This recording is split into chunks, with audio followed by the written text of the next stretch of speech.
น้องเอ้ยเด้อรถแกมาสวยมาเขางานพี่น้องปล่อยเบิ่งมานำกันรถแกมุกกล้วยต้นเสายิ้มเด้อยิ้มเด้อยิ้มเด้ออ่าอ่า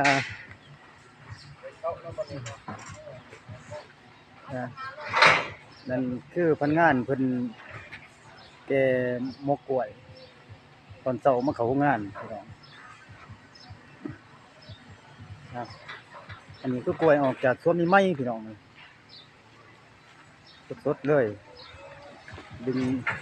เพิ่นแกมาเข้างาน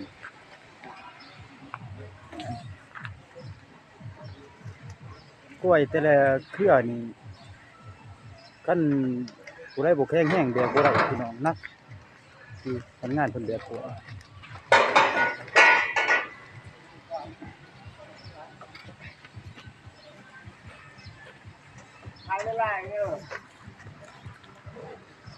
นี่คือพนักงานเพิ่นสิกาเกียม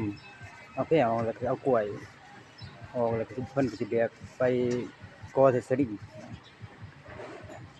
เสร็จแล้วโอ้ยลงไป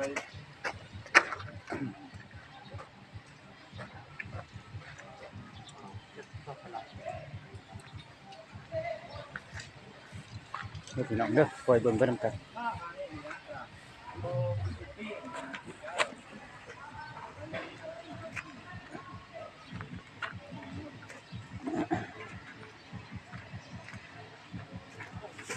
มันก็แบกปล่อยแบกไปให้เบิ่งให้พี่น้องเบิ่งแกล้งด้วยพนักงานเพิ่นเอากล้วยออกจากหม้อครับเพิ่นก็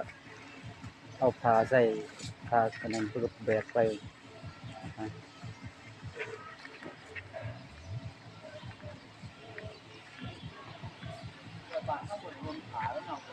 บ่ นะสนิทเนาะพี่น้องเนาะอยู่ดีมีแห้งข้าพเจ้าถ่ายภาพเล็กน้อยเพื่อฝากพี่ฝากน้องตอนเช้า